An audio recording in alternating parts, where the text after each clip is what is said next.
this week's edition of World Crisis Radio. This is Webster Tarpley speaking from Washington, D.C. It is our December 7th program being recorded here on the afternoon of Friday, December 6th in Washington. We'll have something to say about the Pearl Harbor anniversary with new research still ongoing that I think will transform the general view of this.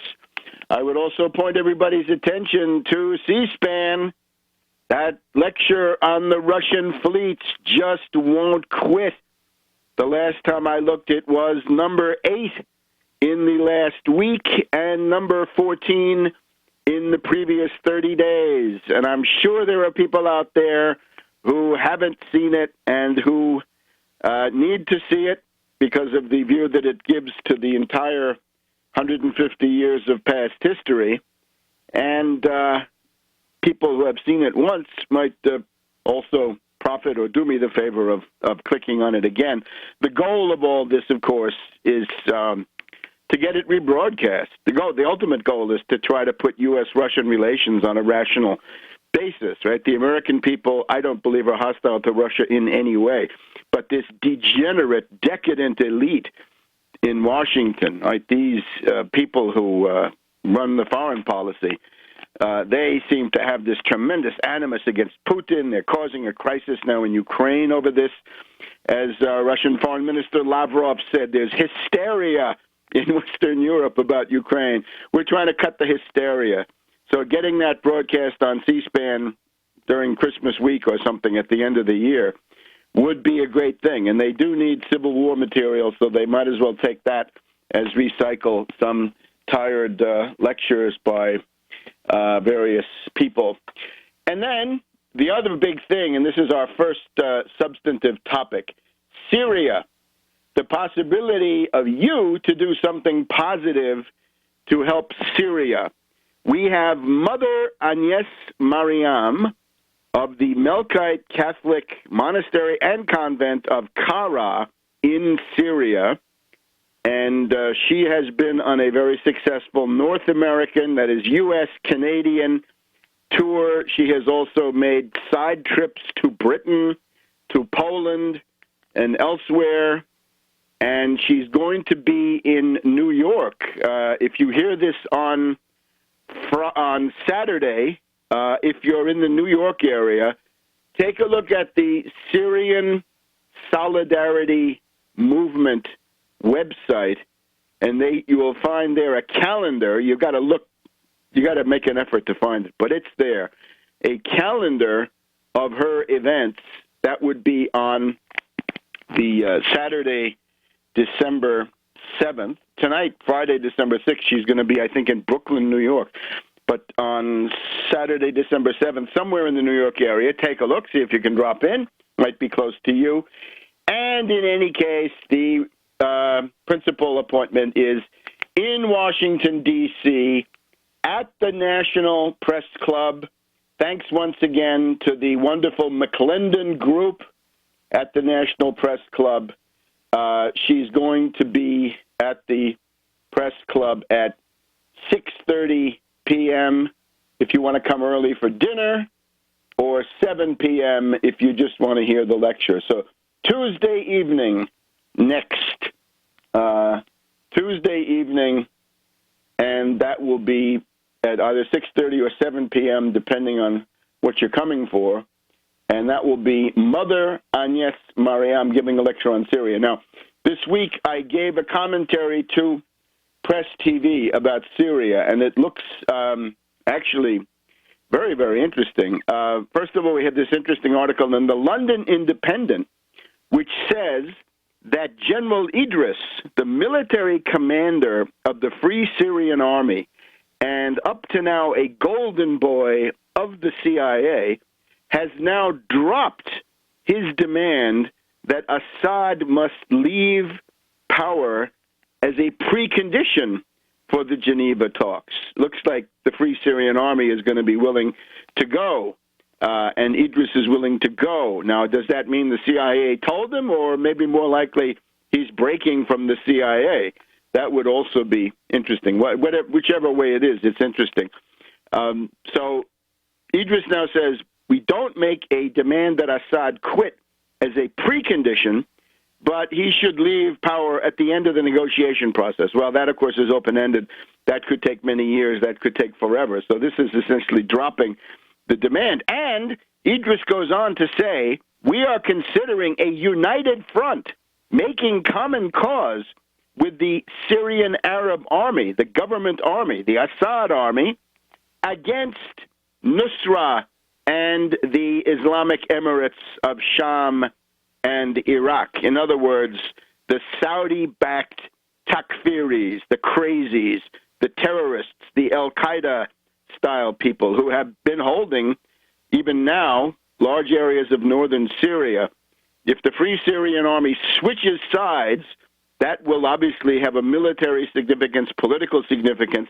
And what you're seeing now is the relentless progress of the Syrian Arab army with Hezbollah and Iran and Iraq allies towards Aleppo.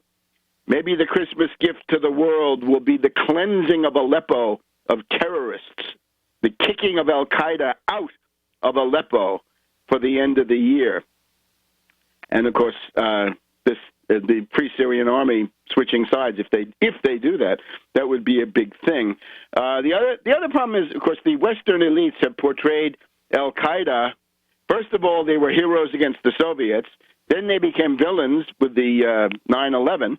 And now they're heroes of democracy again. Now, if you want to demonize them again, what do you do? Well, we're getting a lot of attention in the London Independent, which is the source of this story about Idris that I just went through, and others, and we see it in the Washington Post of today, that is of Friday the 5th, that there are 1,500 Westerners fighting on the side of the terrorists in Syria, and nobody knows how many of those are from the U.S. or from Europe, but the idea is that these Western terrorists, many of them recent converts to this Takfiri doctrine, the holier-than-thous, that they may want to come back as the original Afghans did, right, and come back and start terrorism in their home countries, and would apply the terrorist lessons of, in this case, Syria, then Afghanistan, now Syria, to their home countries.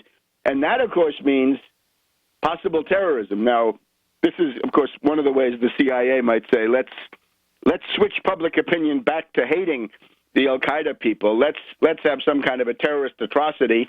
It will be carried out by these Syrian terrorist veterans, and then we can demonize them in public opinion and complete the geopolitical shift, since it looks like these Nusra people, the Saudi-backed elements, are losing out.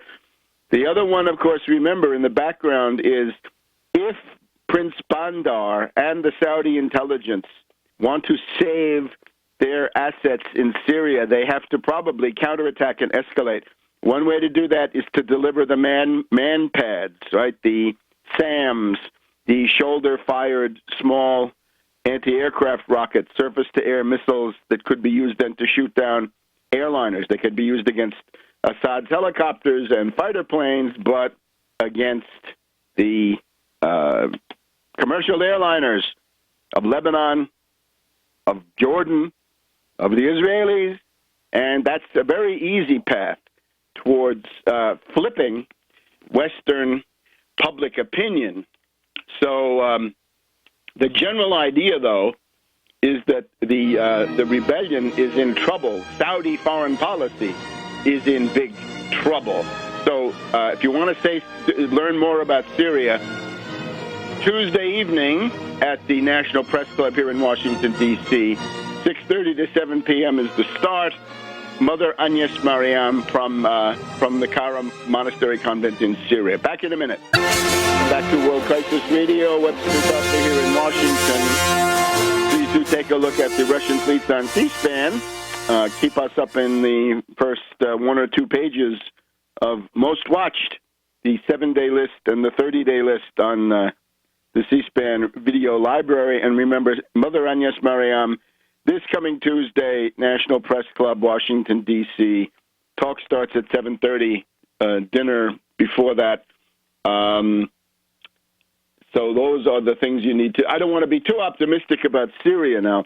There is also there's a countercurrent of the warmongers, British, French, Israeli, Saudi.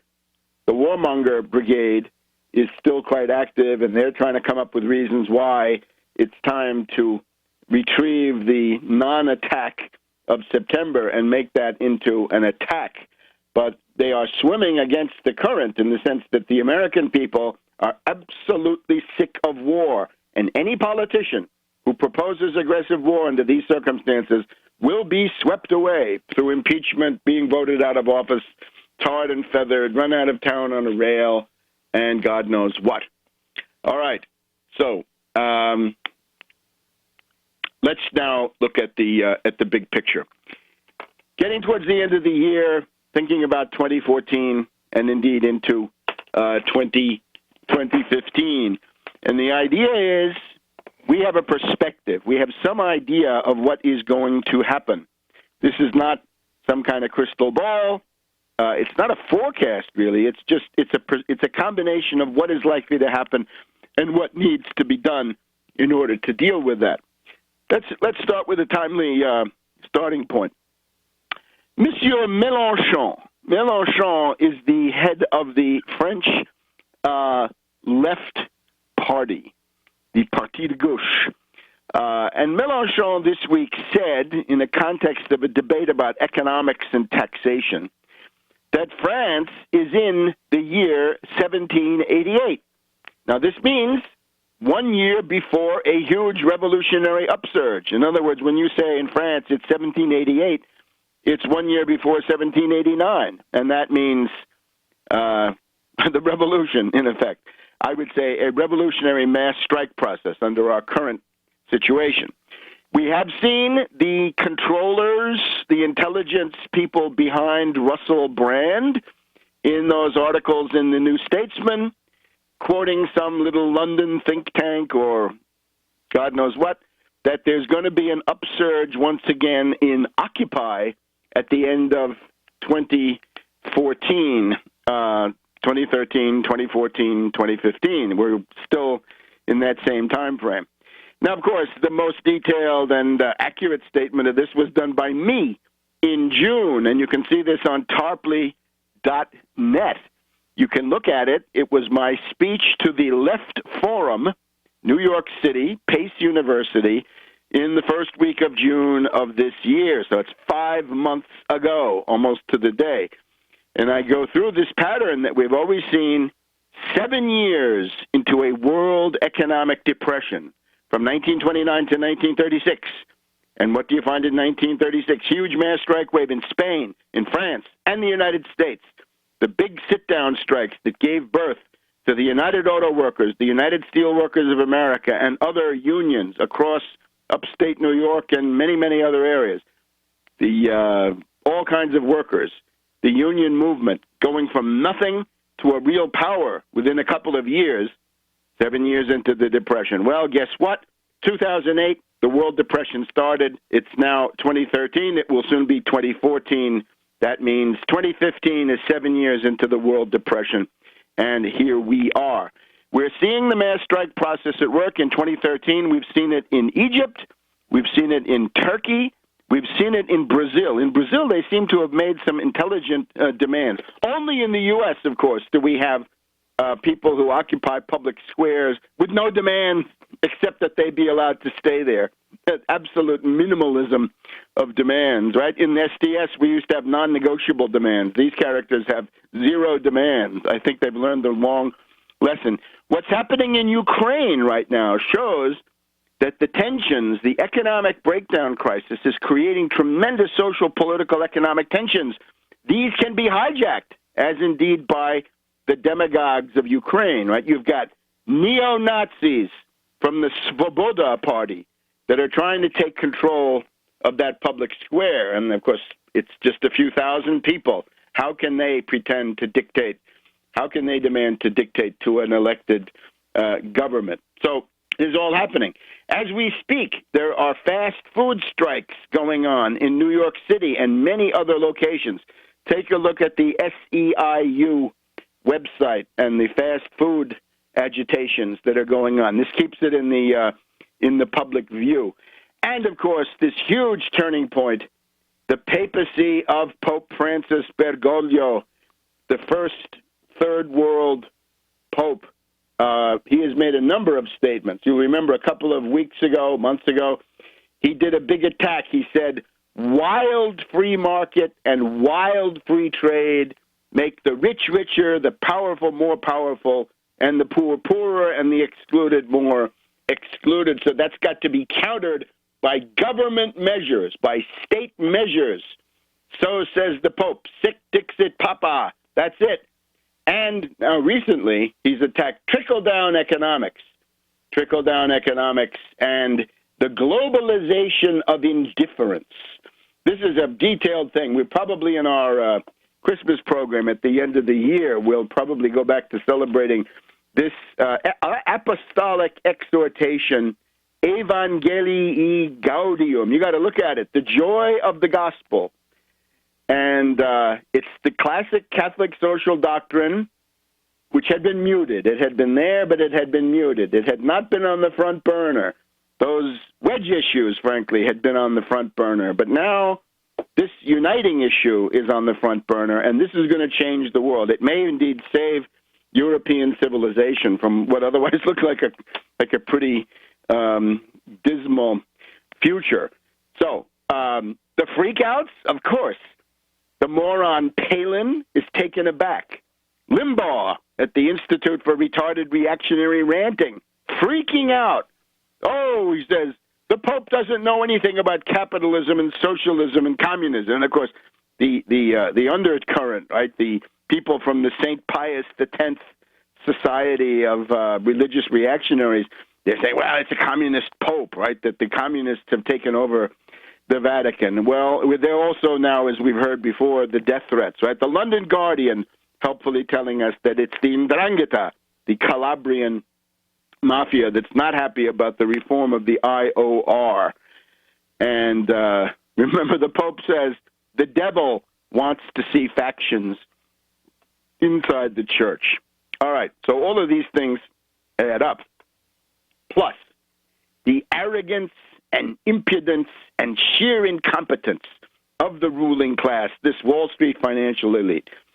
The Republicans in the Congress say they want more austerity in the middle of this. These are Tea Party, fascists, and normal reactionary Republicans. We'll get to this in just a second on World Crisis Radio. Welcome back to World Crisis Radio, Webster Tarpley, Washington, D.C. Mother Agnes Mariam, National Press Club, Washington, D.C., Tuesday evening at 6:37 p.m. start, and a great opportunity to learn all about Syria, all about the fakery of the August 21st Ghouta alleged, well, there was chemical weapons attack, but not necessarily what is claimed, or at least that's, I think, the preponderance of the evidence. So look, the arrogance and impudence of the ruling class. These reactionary Republicans, bowing to their own fascist wing, want to cut food stamps by $40 billion over the next 10 years. Can you believe it? Can you believe it? This should be a one-way ticket to Nuremberg and some rather rough treatment when you get there.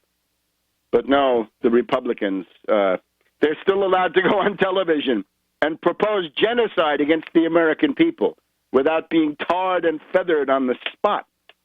Things are going to change. I can feel it in the air. Something else is going to come down.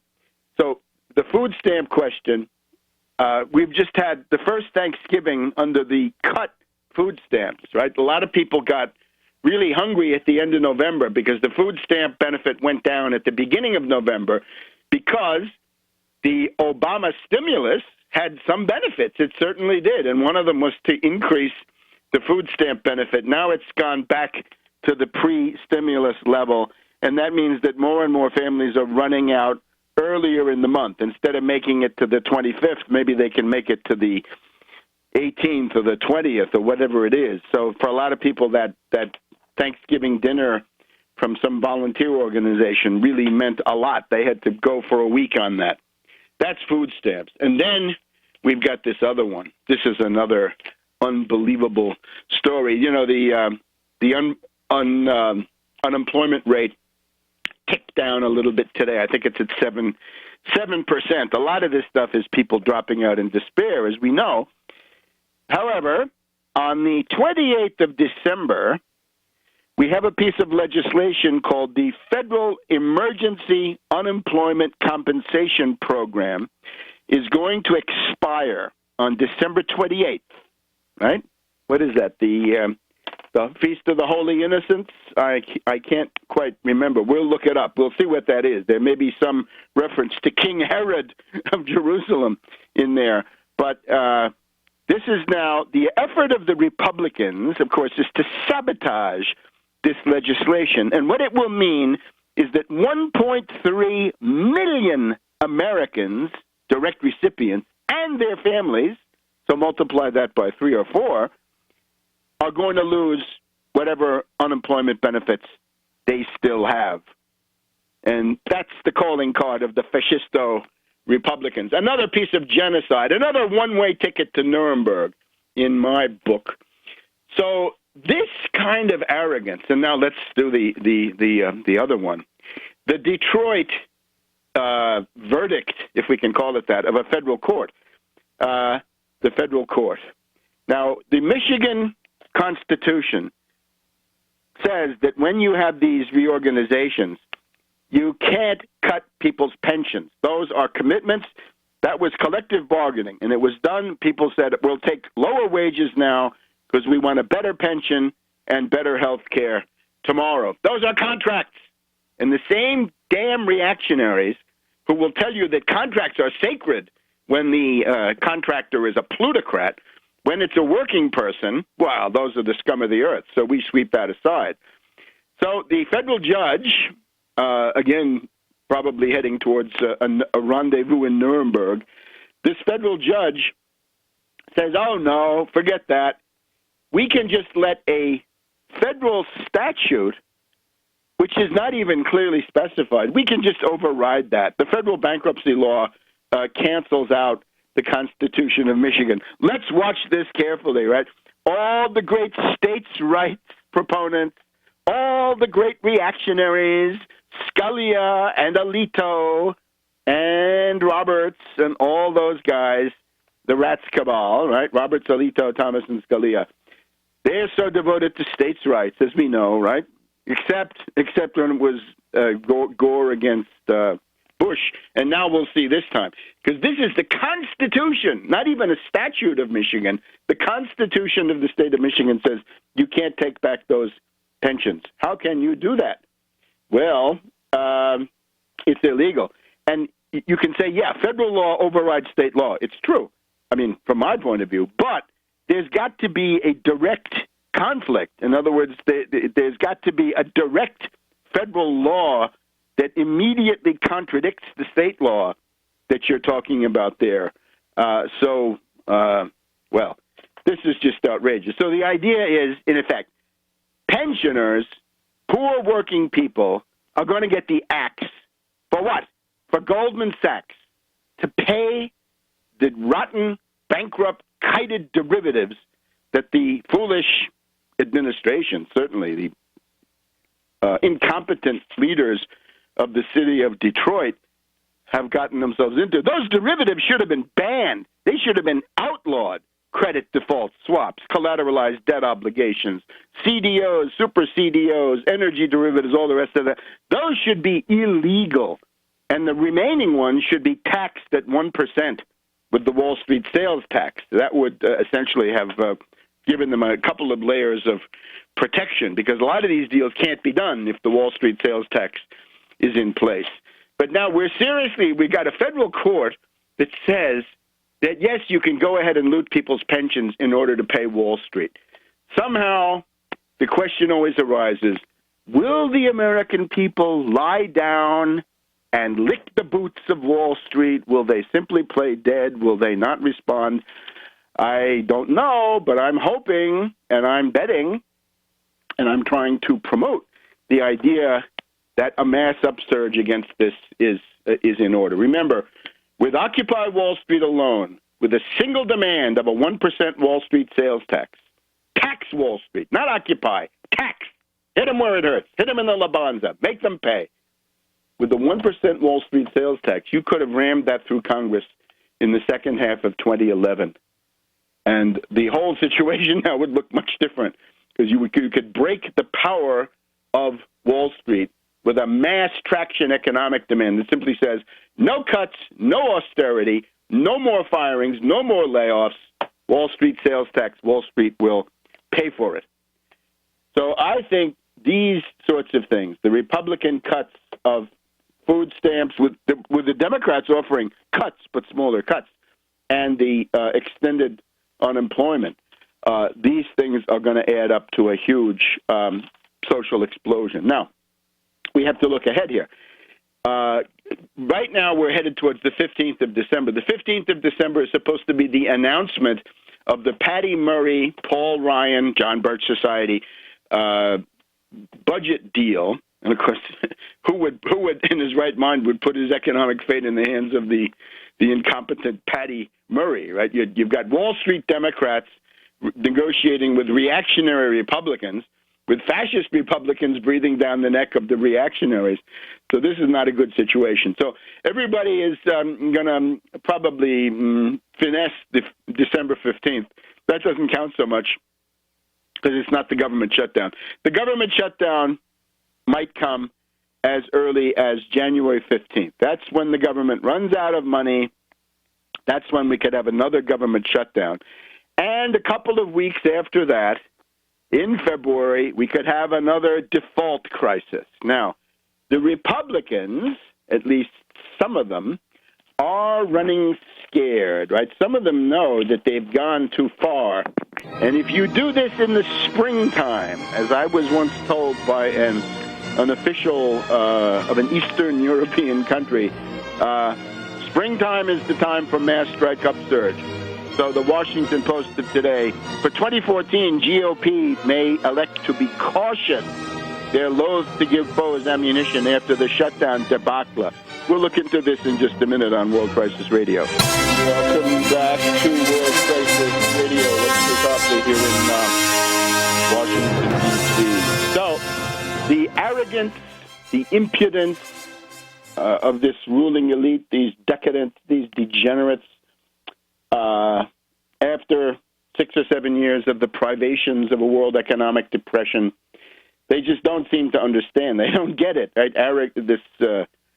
The cutting of food stamps in the depression, the cutting of extended unemployment in the depression, the cutting this Detroit court decision. This is simply illegality. This is class warfare. You want to see class warfare, that's it.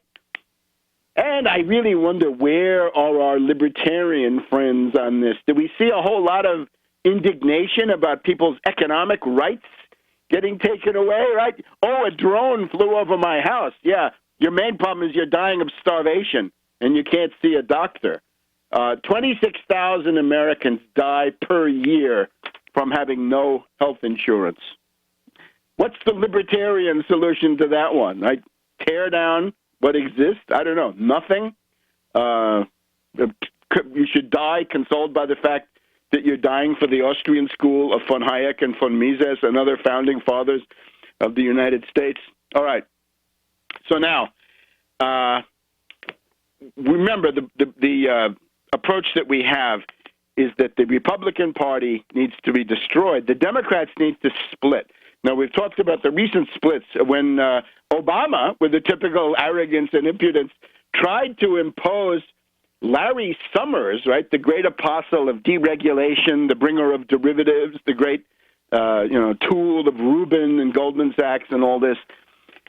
The Democratic senators said, no, we can't touch that guy. There's something else going on here. Now, here we have another very interesting one. You have this thing called the Progressive Change Campaign Committee. These are left-wing Democrats. I'm afraid they have the vice, if anything, is maybe to be too cozy with certain elected Democrats rather than giving it to you with 100%. But still, useful role, and they're attacking Third Way. Now, Third Way looks very much like the old New Democrats of Al Frum, that is to say, of Al Gore and Clinton and others, right? Southern right-wing Democrats. The Third Way gets a lot of money from Wall Street, the financial world, and so forth. So one of these honchos from the Third Way, you can see the website, they did an editorial for an article, an op-ed for the Wall Street Journal, which says that the economic populism of Elizabeth Warren and Bill de Blasio, now the new imminent New York City mayor within a couple of weeks, nothing would be more disastrous for Democrats than to go the way of Warren and de Blasio, says the Third Way. This is reckless. It's a fantasy. And you can see all this. There's a lot more in the way of detail. And then the Progressive Change Campaign Committee has struck back, and they say, you've got to get this guy, Representative Joseph Crowley, Democrat of New York. Representative Joseph Crowley is a disgrace. I'm saying this now. He has worked with Third Way on a range of issues and so forth. This is the guy who puts out he's on their board, and he approves these attacks on de Blasio and Warren. Now, of course, we remember that de Blasio is a demagogue who works for Soros, but the people who voted for de Blasio thought they were voting for a left alternative. So that is another interesting story. Oh, Representative James Clyburn of South Carolina is also a co-chair of Third Way. So you got Crowley, you got Clyburn, you got all these people. The other side of it is Representative Allison Y. Schwartz, Democrat of Pennsylvania. She says that what the Third Way is saying is outrageous, and we have this guy, we've seen him before, Jared Polis, P-O-L-I-S, of Boulder, Colorado. Remember, he opposed Elizabeth Warren on the 0.75% student loans, right? He was one of the wreckers on that one. So he's now saying he likes Elizabeth Warren, and he likes the Third Way, and he's trying to be a trimmer. That's known as straddle, Jared. That's the straddle that got Bob Dole in trouble at various points in his career.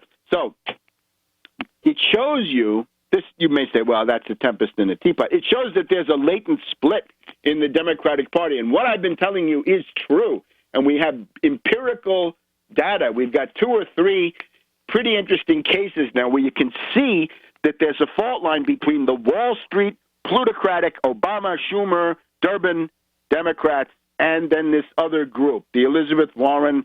Now you got de Blasio, the Sherrod Brown, Captur, DeFazio. Let's put Allison Schwartz in there, and so forth. And a lot of it is coming to the surface about this idea of Hillary for president. I'm sorry, Hillary Clinton, complacent, wealthy. You saw that wedding, palling around with the worst Wall Street predators and plutocrats. This is unacceptable. And people notice that when Hillary comes out for her events, she says nothing. This is so bland. She's cautious. She's become more cautious. And people are now looking back from the sort of Washington insider point of view. They're all saying, well, Mrs. Clinton or Madame Clinton as Secretary of State was pointless. She did nothing. Well, of course, what she did was she was the face under which the Arab Spring and the attempted destabilization of Iran and all kinds of other things were organized. But you get the idea. In terms of initiatives, right, you compare her to Kerry in terms of energy and, going around. She went 1,000,000 miles, and she did absolutely nothing. That reminds me of what old Zbigniew said, that, right, she had been in 120 countries, and he said, that's nothing. My travel agent has been in 160 countries and is still not qualified for the presidency. Of course, Bignew was saying that in the service of Barkey, so sorry. To destroy the Republican Party, Harry Reid, I think, is trying to goad them, using the nuclear option to make them fight. If they can't fight, if these senators, Republican senators, can't fight on the appointees, they may say, well, then let's go to the mat on the budget and shut down the government or something like this. The sure path to Republican destruction. The Republicans say, oh, no, we're going to go for oversight. In other words, carping and nitpicking. Their problems are growing, right? Every time the Obamacare website gets better, these demagogues lose an argument. So I say a 2-point program. Let's make it simple. The Wall Street sales tax, 1%. Save Detroit. Save the social safety net. Roll back austerity. One of the other interesting things we have here in the Washington Post is the idea, this is in the December 1st issue, more liberal populist effort emerging in Democratic Party ahead of 2016. Democratic Party feeling heat from a revived left. And one of the things they correctly point to is that Obama has been yapping for years that he's happy to cut Social Security with the chained CPI. And that is unacceptable. And this is just, it's wrong. It's economically terrible, right? And they don't like the idea of the disciples of Robert Rubin, people like Lawrence Summers and so forth, having such a big role in it. And this is serious enough so that Podesta, right, the Clintonista, he runs this Center for American Progress, which is the Clinton think tank, the Clinton shadow cabinet, if you will. They have created a left-wing tentacle called, let's see if we have it in here, Center for Equitable Growth. So that's a left-wing sham, bogus fake, to try to keep you in the Clinton orbit, but with the sort of a tolerated left-wing Clintonism. I'm sorry, it's time to fight on program, and we have the program. So we'll be back in a minute. Welcome back to World Crisis Radio. Webster Tarpley in Washington, D.C., reminding you, Mother Agnes Mariam, the heroine, the Joan of Arc of Syria in our time, except she does it for peace, not for military measures or conflict or war. At the National Press Club, Washington, D.C., Tuesday evening next at 6:30 to 7. And please do everything you can to make that a success. Now, just a couple of more things about the split in the Democratic Party. We've been following Warren, right? We don't like her foreign policy.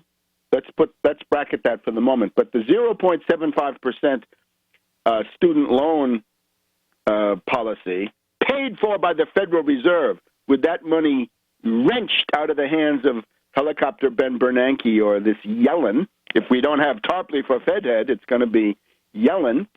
I recommend Tarpley for Fed head once again. Not too late, right? She hasn't been confirmed yet, although it's imminent, maybe imminent, probably before Christmas. If we don't get Tarpley for Fed head, it's going to be Yellen. 0.75% through the discount window. If a bank can borrow, then so can a student. Good. That's good. The beginnings of a good policy, let's say, not the end, but the beginning. So she's got now, from Elizabeth Warren, we have the proposal to increase Social Security benefits. Yes, we have been in favor of this for quite a while. We've said it. Because the 401k system and the IRA system was destroyed by the 2008 crash arranged by the Wall Street predators, finance oligarchs, speculators, bloodsuckers, lampreys, ticks, eels, and others, jackals, vultures. That means that Social Security will now have to actually be a pension that you can live on with some kind of human dignity. The only problem with Elizabeth Warren, of course, is she doesn't say who should pay. And this opens the door then to a fight. Oh, the young people are going to be clipped, but the oldies, forget all that. Override all of that divide and conquer stuff. Make Wall Street pay. An integral part of the Warren proposal on the increase of Social Security benefits, which is laudable. It opens this debate. I might not be saying this in quite the current form without that proposal, but it's got to be paid for by the Wall Street sales tax. She's also in favor of cracking down on banks and so forth. She might run for president. It would only be a good thing to pull the entire political situation in the direction of anti-bank, anti-Wall Street measures, at the very least. We've also got Bernie Sanders up in Vermont. He says he may run for president if no liberal, liberal, I'm for economic populism. I'm for anti-Wall Street and anti-war. That's where Warren has to get her program in order. So these are the things that are now going on. The other thing, of course, is the stuff about the minimum wage. Now, Obama has climbed on this train since it was already leaving the station. I think I mentioned before, way back in Tuesday, November 26th, the Washington Post had this thing about low-wage workers, and they profile Jon Stewart, who gets up at 1:30 a.m. to make a shift at the Philadelphia airport that starts at 4. He's got to take 2 buses. He's 55 years old, clip-on tie, white cotton shirt with a frayed collar, a pair of black sneakers from $13, and he has a candy bar for lunch. He suffers from psoriasis, which is increased by financial stress. Well, I'm sorry. We need a real minimum wage with some teeth. The other interesting thing about the minimum wage, as I've always said, if you think immigration is a problem, and it can be under certain circumstances, the way you obviate that problem is to put a floor under everybody. In other words, if you think some immigrant is going to undercut you in the labor market, fine. Obviate it. Get that out of the way. Take it off the table with a minimum wage so that you'll be actually competing at the same economic level if you need to, and you can let presumably, if you think you have better skills, then you'll prevail. Okay. Now, the Washington Post also helps us with a very useful map. Municipalities, sick of waiting on the reactionary Republicans and their fascisto wing. This is now the Friday, November 29th, right after Thanksgiving. Localities lead push to increase minimum wage. Efforts in Congress have stalled. Democrats see a chance to court the working class. That's a good posture. Fight them. For some of these people in the House and even the Senate, it's real. For Obama, we have to assume it's counterinsurgency. When the Pope starts criticizing trickle-down economics, you know the gulf between rich and poor has become too much to ignore, says a Democratic consultant mentioned here. The leading edge is SeaTac Airport in Washington State, $15 minimum wage starting in January. There's a vote recount, but it looks like they've won. Some other places. In New Jersey, at the same point that the Garden State Goering was reelected, his minimum wage policy, his veto of an increase, was overridden by the voters. New Jersey goes to $8.25. Here in the enlightened state of Maryland, Montgomery and Prince George's counties are going to $11.50 by October 1st, 2017. That's through a series of steps over time, okay? And the District of Columbia has just gone to, I believe, $11.50 in the past couple of days. And this is to the good, right? Don't listen to these idiotic, Austrian reactionary fascisto arguments about, that's going to cut. Here, I'll give you a summary. George Mason University School of Public Policy. Guess who pays for that? Koch. The Koch brothers pay. So here we have Stephen Fuller, paid ideologue, economist, Center for Regional Analysis, George Mason University School of Public Policy. The raise will have an effect in terms of lost jobs, lost income, higher wages, lost sales to adjacent areas. Baloney. We're going to reform the entire society. In other words, we're simply going to fundamentally restore the distribution patterns that prevailed at a more successful time in the New Deal. We're going to roll back the maldistribution, the misalignment of incomes, which emerged during that long reactionary nightmare known as the Southern Strategy, much lamented and now gone, 1968 to 2008. That was the nightmare. That was the long, dark tunnel of the soul, with unions being destroyed and wages falling real wages and all the rest. And I guess we need to mention here the Obamacare, right, what it means. And I'm still very interested in this situation in rural America, right? Appalachia, let's remember, those people in Appalachia have no voice. Somebody's got to be their voice. We have to be their voice. This is called Healthcare Hopes. In rural Kentucky, the national debate takes a back seat as the long uninsured actually get coverage. So here we are in Breathe It County, Kentucky. You don't hear much about them, do you? And then you're in the town, let's see. We'll see it anyway. It's known as Coronary Valley, Jackson, Kentucky.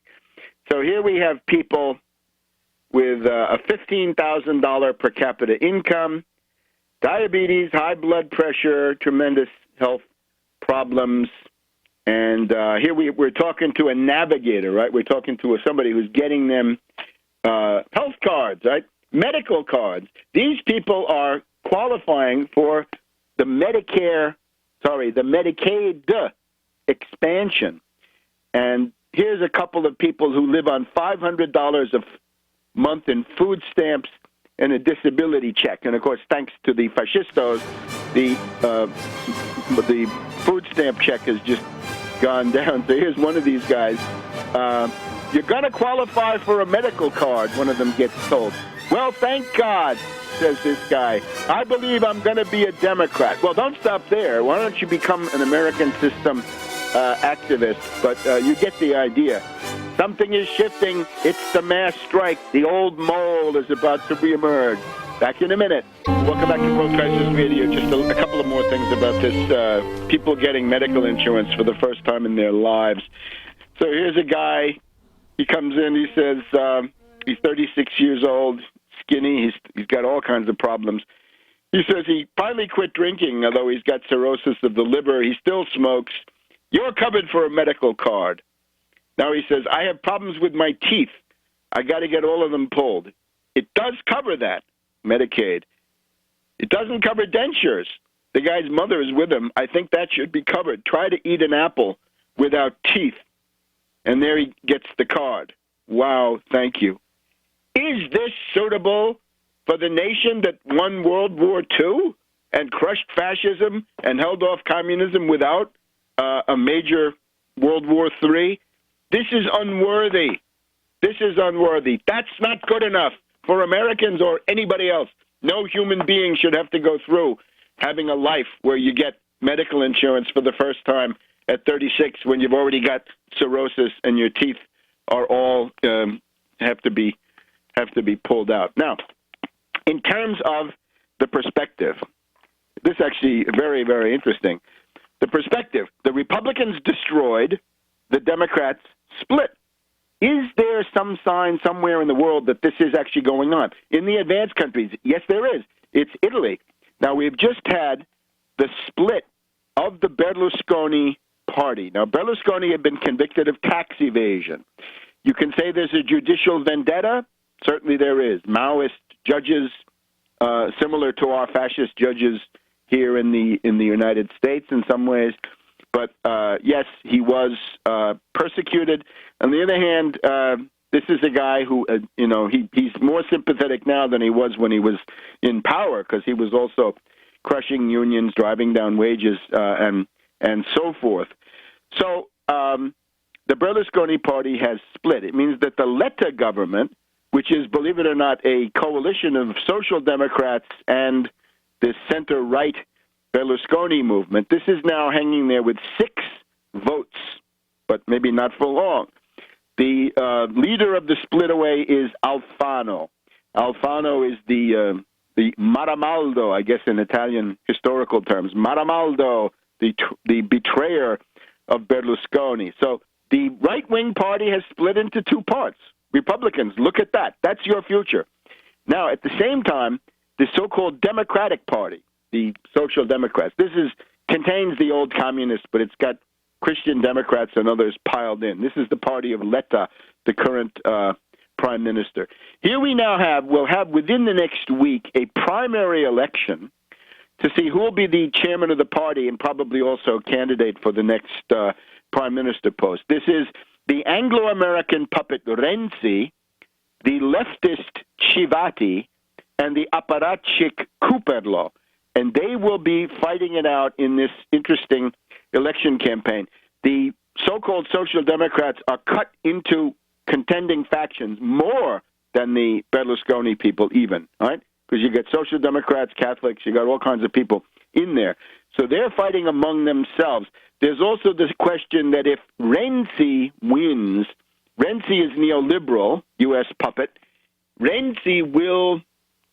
he may conquer the apparatus, the bureaucracy, but he's never going to conquer the votes of the PD, which is way further left than Renzi is. So what you've got essentially is two parties, the Berlusconi party and the Social Democrats, who are both, one of them has already split, and the other one, I think, is about to, depending on who wins this primary.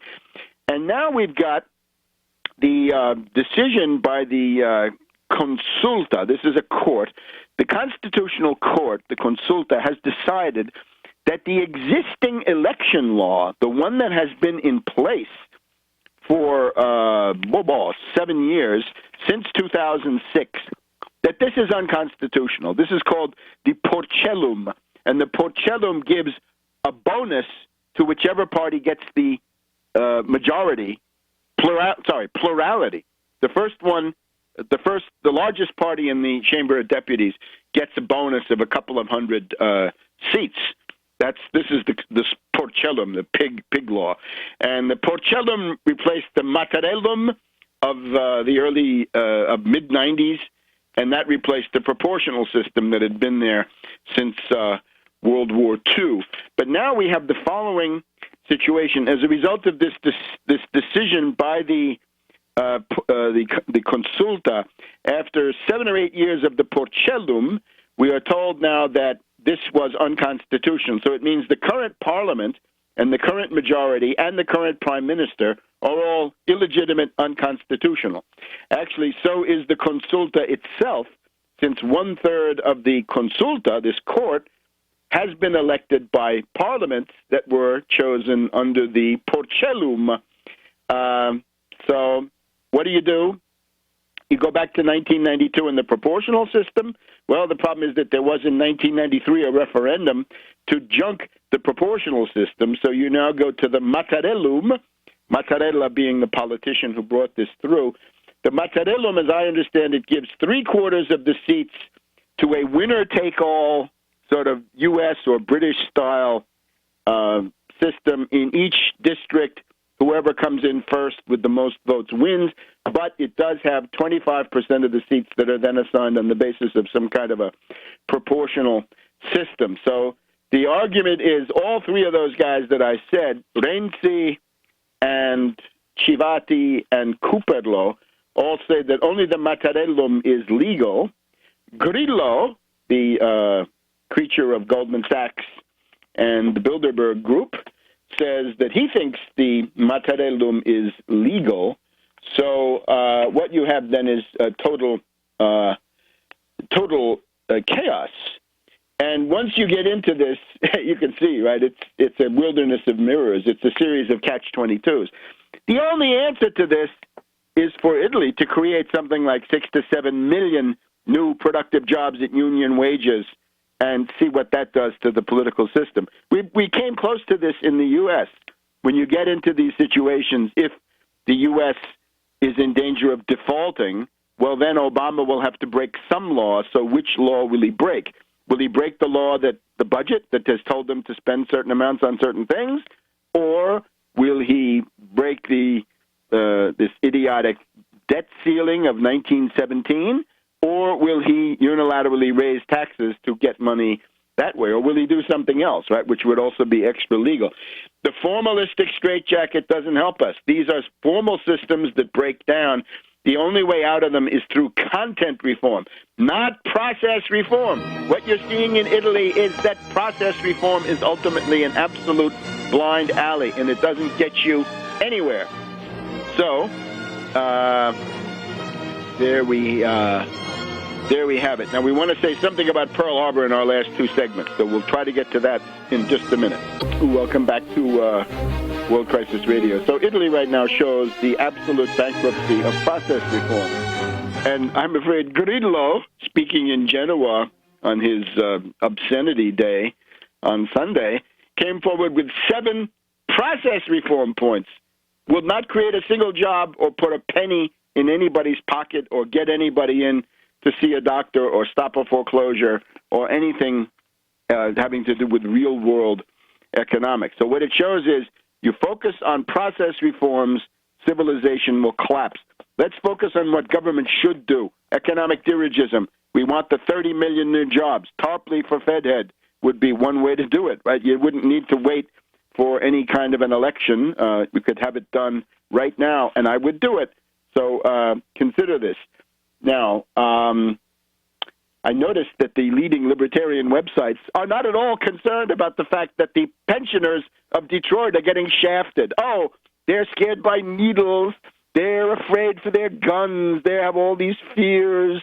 They're cowering and shivering. They don't seem to care that American working people are being pitched into genocidal conditions. Now, Nelson Mandela has died. We want to salute Nelson Mandela, admire his work very much. We don't see anything wrong with his methods as far as they went. He had to ally with the countries in the world that were willing to help him, if that meant Cuba or whatever it meant. That's fine. He owed that to his own people. He couldn't try to be pleasing American neocons. The work that he did, of course, is as much as one man can do. If you look at South Africa today, you would have to say that the class struggle, class differentiations, rich and poor, the 1% and the 99%, the oligarchy and the people, these have largely eclipsed the racial question. So the African National Congress that he created has become, to some extent, embroiled, the victim, let us say, of this process of economic division, right? The great inequality question. Concerning China and the defense, air defense zone, I think this is obviously serious and it's not good. The Chinese Communist Party, of course, has no communist element really, except the demand for power. And what they've done is, as the communist ideology has atrophied, they've replaced this with a very crude kind of nationalism. And they express this vis-a-vis places like Tibet. I would say, leave Tibet alone, leave Manchuria alone, leave all these things alone. They got Hong Kong, they got Macau, all of that is fine. As for these rocky promontories, can't we please finesse this? For Taiwan, I've always said, do a Chinese-style, long-term, wise solution. Do it for 100 years. Say, Taiwan will today sign a treaty saying that it will revert to become part of mainland China in 100 years. Right? That would be a good long view of China. Concerning Ukraine, I think we've said it. This Orange Revolution, of course, it turned out to be a lemon. It was the Lemon Revolution. Timoshenko, the gas princess, is in jail. We've got hysteria in Europe about the fate of the gas princess. She's as corrupt as anybody. Yanukovych, I don't see how he can surpass her, although I guess he's trying. The deal with the European Union is semi-colonial. This basically makes them into a kind of offshore sweatshop, runaway shop for the European Union. But the reason this is being done, this is an offensive against Putin, right? It's an attack on Russia for the very positive role that they've been playing in Syria and vis-a-vis Iran and otherwise. So I am not going to be in favor of any of that. And, of course, what Ukraine would need is what everybody needs. They need millions of productive jobs, high capital intensity, high energy intensity, at union wages. Now, let's switch then to Pearl Harbor. We have some news about this just in the past couple of weeks. So you remember there's this story, the big attempt by the Roosevelt haters and the libertarians is to put forward the idea that Churchill called Roosevelt on the transatlantic telephone through a scrambler, and 26th of November 1941, Churchill called to warn Roosevelt a Japanese group of aircraft carriers had set off from the north of Japan and was heading for Pearl Harbor. Now, what's the source of that? As far as I can see, it is this guy, Gestapo Müller. That is Müller, such a common name that he's known as Gestapo Müller, M-U umlaut L-L-E-R, and that he had somehow survived and that he had given all kinds of reports to the U.S. Spook community over years in the 1940 to 1945 to 1950. Now we have, take a look at Der Spiegel, take a look at the BBC. They have now concluded that Gestapo Müller died in Berlin in 1945 at the end of the war, and that he's now buried in a Jewish cemetery. That seems to be the finding. So it means that the one scrap I've ever seen of a positive assertion that Churchill ever warned Roosevelt, or that anybody warned Roosevelt that the Japanese carriers were coming, that seems to fall to the ground. And I again regret, we've had it again this year. Unfortunately, a lot of people have somehow gotten this idea, Pearl Harbor, 9/11. These are not comparable. These are, in many ways, are opposite. People like David Ray Griffin puts the new Pearl Harbor. What was the original Pearl Harbor? Barbara Honegger in September, Massimo Mazzucco in an otherwise interesting Italian film. That FDR knew that FDR is a malevolent schemer and so forth. And I'm sorry, it is absurd, right? And this particular piece of evidence is now fallen to the ground. I remember I had hoped to have a book about this 2 years ago. That has been delayed, but it's been delayed by actual research, among other things, to be sure, but actual research that's going to make this more interesting when I finally tell the story. One of the things to do is to compare Pearl Harbor to the similar military debacle of about a year and a half approximately earlier, which is the fall of France. And the finding of Annie Lacroix, R-I-Z, in her books on this, is that the French reactionaries and fascist sympathizers and defeatists preferred Hitler to conquer their country to living under the Popular Front government of Léon Blum, with the socialists and the communists and the labor unions getting things like vacations and minimum wage and terrible communist reforms of this type. So we have to put this in this context, that the military elites of the Western world, as the French example shows us very clearly, were defeatist. In the United States, many were defeatists. I think you look at Kimmel and Short, you can say certainly they're both defeatists. They don't want to fight a war. We look at Kimmel, about whom we know more because he's written about it. He is a Roosevelt hater. He is somebody who did not want the U.S. fleet in Hawaii. And what you find is from even admirals at the time, they say, if you don't put your fleet in Hawaii, you're essentially saying to the Japanese, go ahead and run wild. Japan, of course, not a philanthropic organization at that point. They had attacked everybody in the world, Russia, China, the United States, Britain, France, the Netherlands. Who didn't they attack? Everybody. And remember that they didn't wait to be provoked. If necessary, they provoked themselves with things like the Mukden incident or the Marco Polo Bridge incident or other incidents. But in the U.S. officer corps, particularly the Navy, which has more social pretensions, defeatism, hatred of Roosevelt, were they soft on fascism? Kimmel, perhaps, soft. Were they pro-Mussolini? Were they pro-Hitler? We have a quote from George Seldes, one of his books. Some guy from the National Association of Manufacturers says, better Hitler than FDR. That was the mentality of part of the U.S. ruling class. Back in a minute. Welcome back to World Crisis Radio. just one more segment. Let's continue to talk about Pearl Harbor. Watch for the book. It'll probably come out in the next year. I certainly hope so. Kimmel and Short. Let's look at Kimmel. Kimmel is somebody who says, I can't do perfect reconnaissance, therefore I will do none.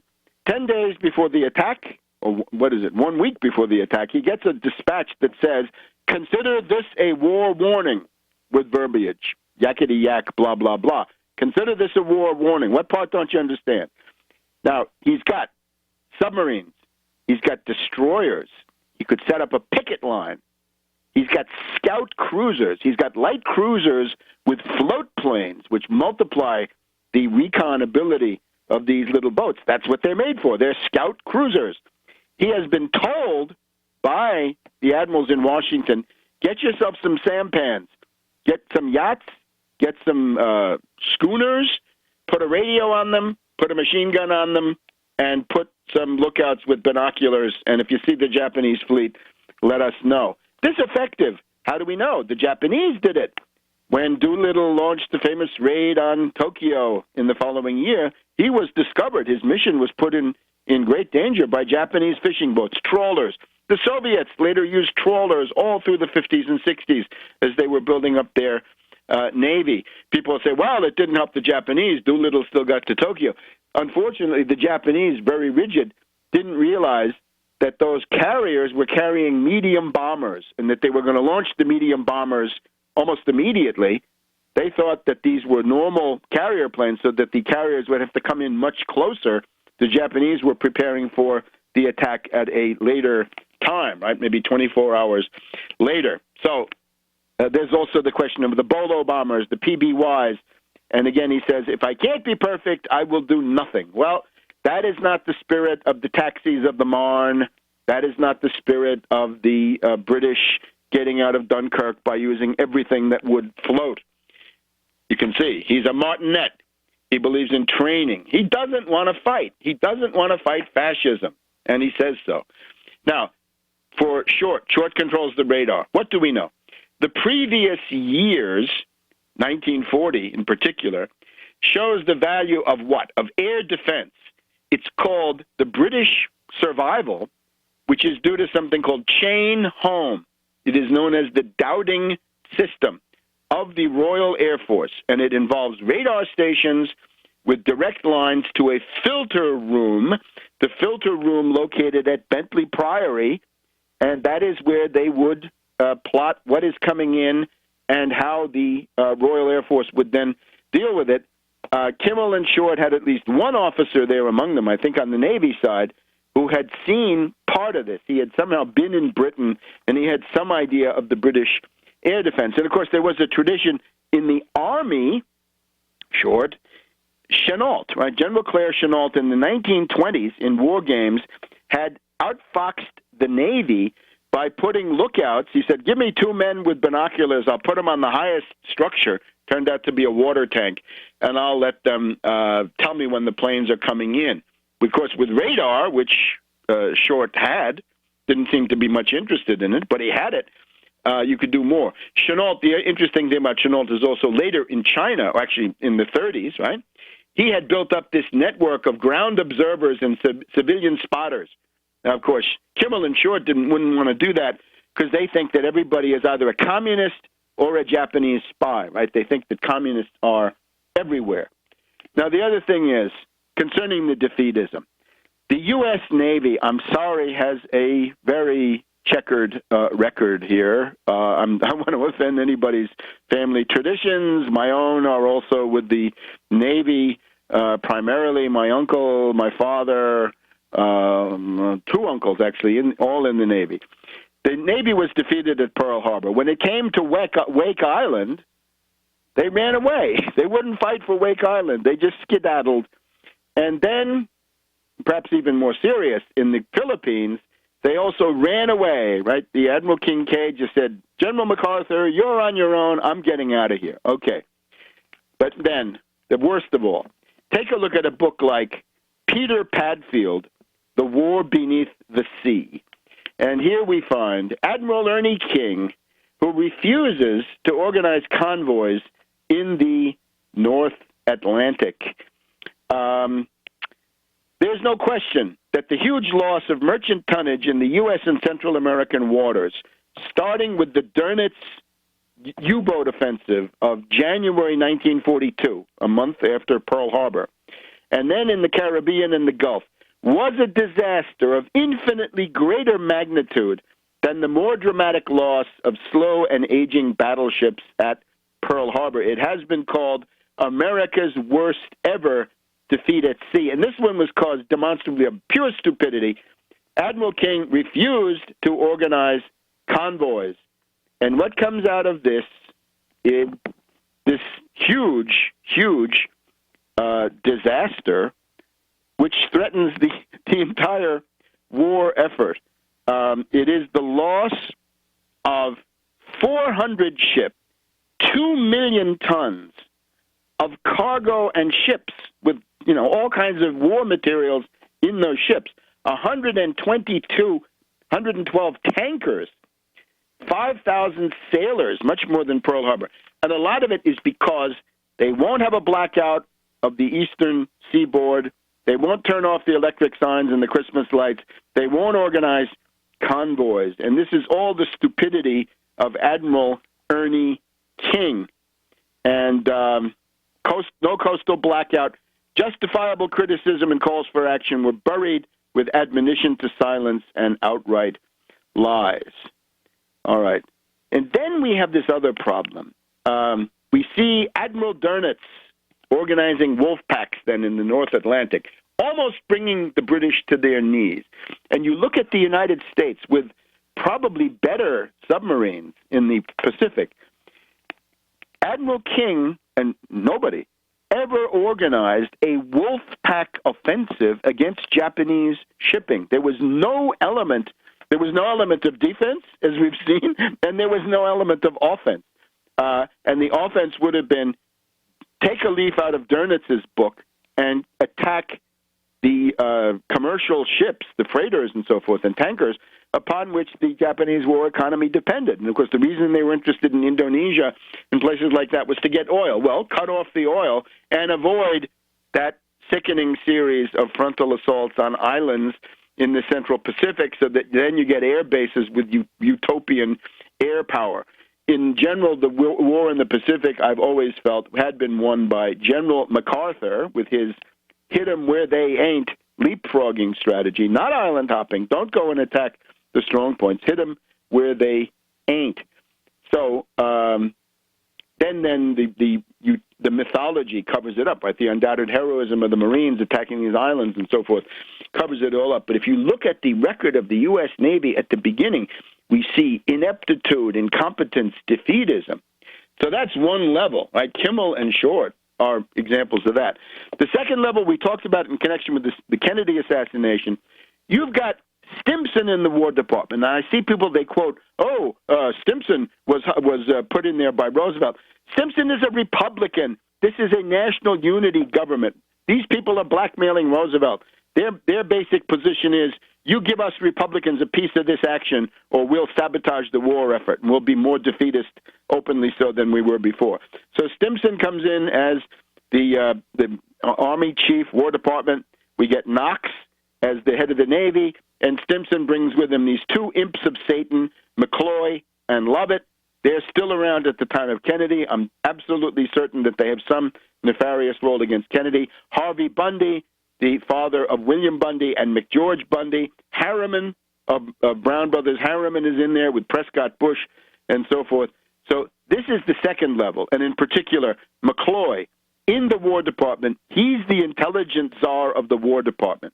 So if intelligence coming into the War Department about Japanese intentions, well, if it didn't get distributed, we can ask McCloy. And then people, their appointees, people like General LeMay, General Walker, and so forth, are still around at the time of Kennedy.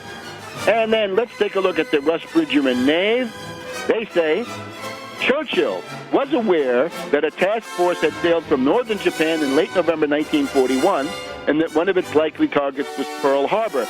Churchill deliberately kept this vital information from Roosevelt because he realized that an attack of this nature was a means of fulfilling his desire to get America into the war at any cost. And indeed, the higher the cost to the U.S., the better. And then we have characters like Richmond K. Turner and others covering up what the U.S. knew. And that's about it. So 3 levels: Kimmel Short defeatist, U.S. Navy incompetent. Then we have the Simpson, McCloy, Harriman level. And then we have the Churchill level. The British could read J.N.